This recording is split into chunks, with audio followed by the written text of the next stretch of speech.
Hello, I'm Charles Kovess, Australasia's passion provocateur. Welcome to this week's episode of The Charles Kovess Show.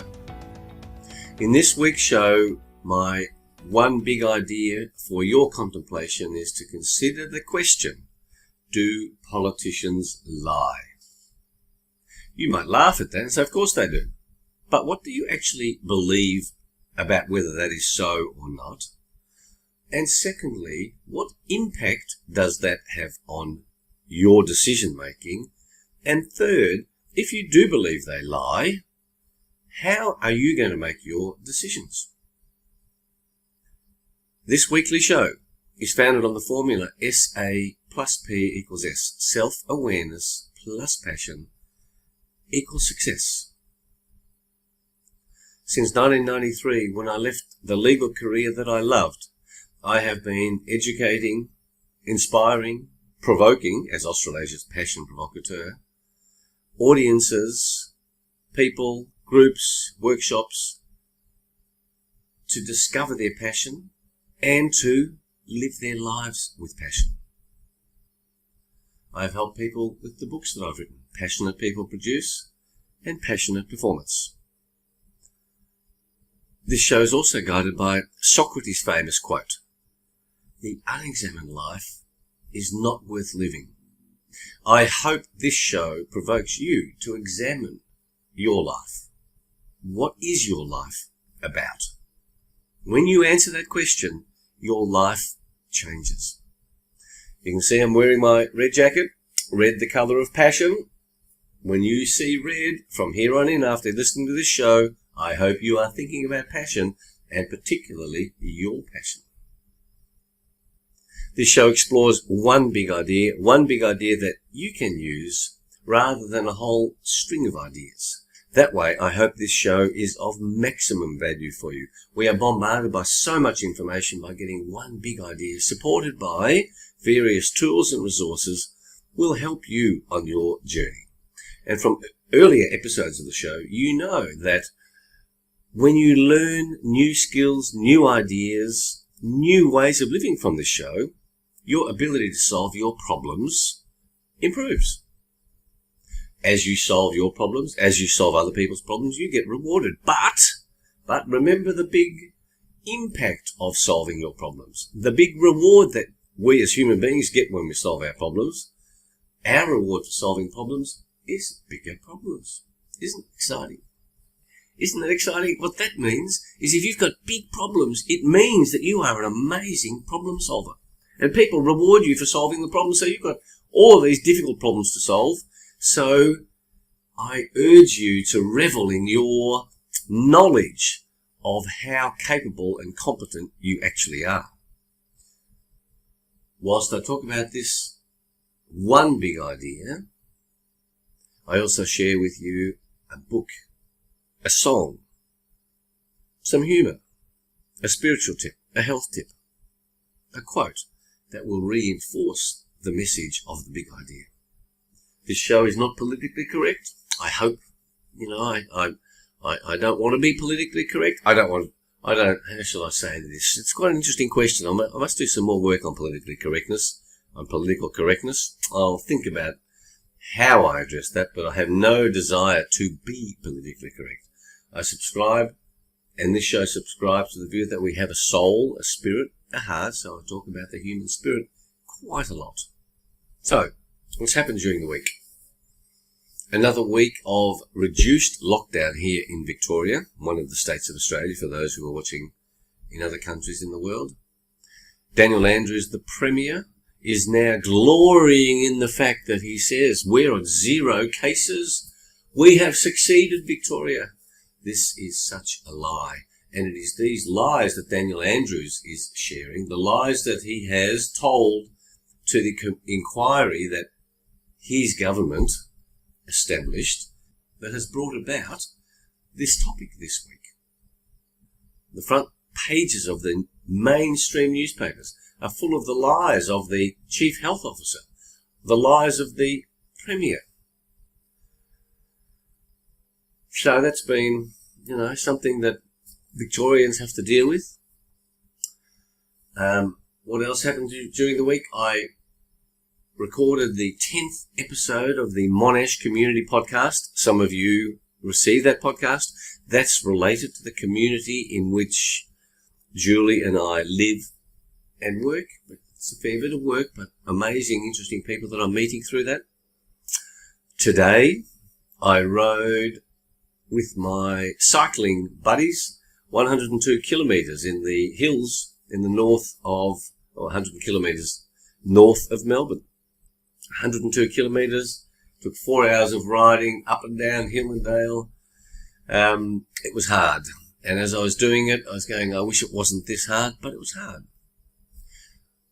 I spent the week effectively ploughing through vast amounts of material that comes across my desk from the various charities that I'm involved in, the dental practice management program that Julie runs, that I assist her with, and one of my children, my darling daughter, had 2 wisdom teeth out, so I don't know if that's going to make her wiser or less wise. However, what it reinforces is the value of being healthy, of not going to hospital.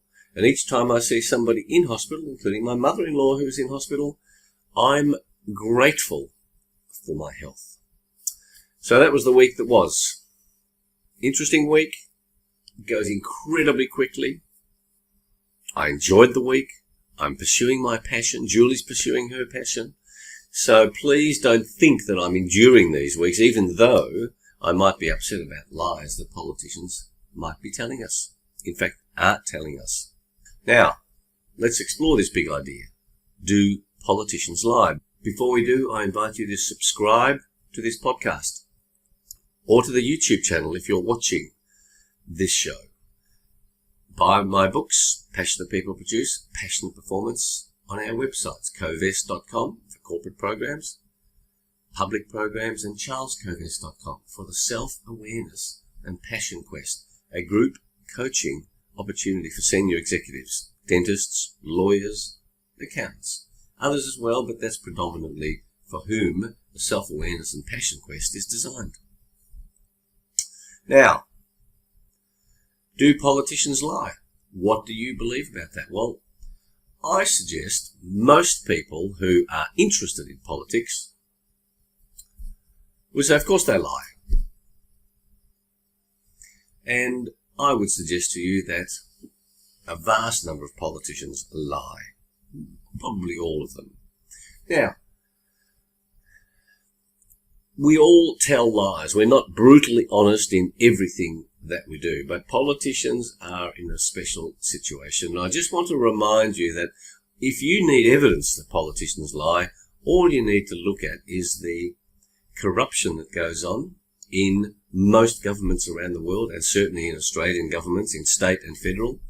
Right now in Australia, we have a debate going on about new corruption federal laws. We have state bodies established to investigate corruption. You look at biographies of politicians who say, yes, we've lied. Graham Richardson, who's on Sky News, a former politician, his book was called Whatever It Takes. It was a litany of all the lies that he would tell. So, politicians lie. What flows from this problem? Because I think it's a problem. Here's 6 factors for you to consider. Number 1, what do you believe that a politician stands for? You will have to make a decision on voting, so you can't believe everything politicians say. Parties of various descriptions, they tell you things, they tell you lies, they tell you policies. What are you going to believe? Because the second factor of the 6 is, who do you then vote for?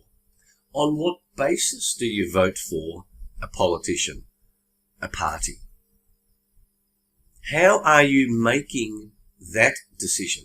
What inquiries do you need to make so that you're making this decision of who you want to vote for? But if if the lies are coming thick and fast, and the history of behaviour of a politician who's a current premier is full of lies, then how can you possibly believe what the politician says today? And then you have to choose to vote. Now, in America, we've just had the election of President Donald Trump against Joe Biden. We've got other lies happening around the integrity of the voting process. People have to choose. Are they going, if they believe Donald Trump is a liar, then they say, well, is Joe Biden not a liar? Is that the basis on which you're going to vote for somebody? And your interest in such matters, it takes time to explore how you're going to make this decision of who you're going to vote for. The third factor: how do you feel about these lies told by politicians? Do you lie? When was the last time that you told a lie to somebody? Now, we are never brutally and 100% honest. So, when you lie, what's the basis on which you lie? And then, are they small lies, medium lies, or big lies? What's the decision making that you make around your own lies? You know from earlier episodes of this show, which I urge you to go and watch, that this issue of telling the truth, Buckminster Fuller considered to be the crucial element in the future survival of humanity. He said, all of us need to tell the truth now and henceforth. How much lying do you do? And then if you're lying in your integrity, why would you criticize a politician who lies to you? What's the hierarchy of lies that apply in your mind? The fourth factor: when you're having a conversation, a debate with somebody on political matters. And it happened to me recently when I said to somebody, well, I couldn't vote for Daniel Andrews because he lies. And then the other person who supports what Daniel Andrews is doing, I can't imagine how, but he does. He says, well, all politicians lie. And that's my experience. That's true, they do. And so it seems to me that the conversation, the debate, we have to deal with this question and say, well, using lies as a reason to vote or not vote for somebody is going to be a poor basis on which to vote. So, or using lies as the basis for voting or not voting for somebody and then debating that issue with somebody to explore the issues around politicians, Trump versus Biden. If they're both liars, well, then you can't say, well, one's a bigger liar or a smaller liar. You might say that. And so that's where the conversation goes. And it seems to me that thinking about how you discuss politics, if you choose to go there, is going to be, maybe we need to look at other principles and just accept that they're all liars. They do some things. They have some evidence of certain things that they do. And then that debate that you can have with the person that you're discussing it with, or when you're watching the news, it might help your thinking process. The fifth factor: if you haven't heard of the term The Great Reset, I urge you to have a look at it. The Great Reset is an attempt by globalists to reset our whole economic system. I say to you that any politician who says the Great Reset will be good for you is a liar. I say to you that politicians who say we need a Great Reset is a liar. I invite you to have a look at the key principles of the Great Reset, promulgated and promoted by the World Economic Forum and the United Nations. This Great Reset is going to lead to you losing your freedom, your property rights. And if you don't think that's the case, then you are sadly misinformed. I urge you to have a look at this Great Reset. Politicians will be saying to you, we need a Great Reset because the world is stuffed. I reject that nonsense. One factor that I bring to your attention, in 1966, 50% of the world's population lived in extreme poverty. Today, that is 9% of the world's population lives in extreme poverty. Our circumstances are improving dramatically. They do not need a great reset. And if you look at Klaus Schwab, the founder of the World Economic Forum, where they have their annual meeting at Davos, you will start to get very concerned about the nonsense around the Great Reset. The lies that politicians say. So please, when you see that 3-word phrase, be warned. And the 6th factor, can we do anything about politicians lying? I have a proposal. Here's my proposal. A politician who lies in office, when he or she leaves office, they get their retirement benefits. If it is shown that they have told lies of significance, then their retirement benefits should be terminated immediately.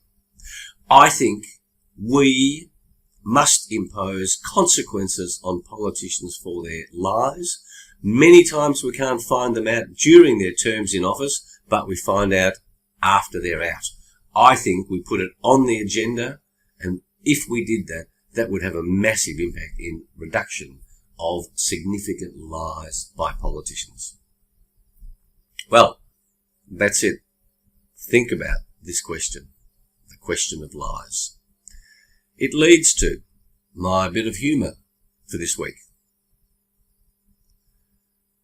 What's the definition of an honest politician? An honest politician is one who, when you have bribed him or her, stays bribed.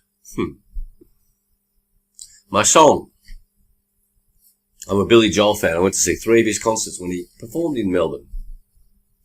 My song is Honesty by Billy Joel. When you listen to that song, think about it in the context not of a lover, but in the context of a politician whom you would love to love. And the chorus is, honesty is such a lonely word. Everyone is so untrue. That applies to the politicians. Honesty is hardly ever heard, and mostly what I need from you. I think if you think about that chorus in relation to politicians, it will remind you. And you can do something about it, because any time that you see a politician who has been pointed out as lying in your electorate, you write to that local politician and say, I have noticed you lying. Great song. The Book of the Week by a genius, a globally recognised genius, Richard Feynman. Feynman. It tickled my fancy. This book is an amazing book, and he's an amazing man. The pleasure of finding things out. My factor number 6 is the pleasure of finding out a politician has lied so we can terminate their retirement payments so that the burden on taxpayers reduces. My quote from Mahatma Gandhi. There is no God higher than truth. Have a contemplation of that. My spiritual tip. Share with one of your children, with all of your children, someone close to you if you don't have children,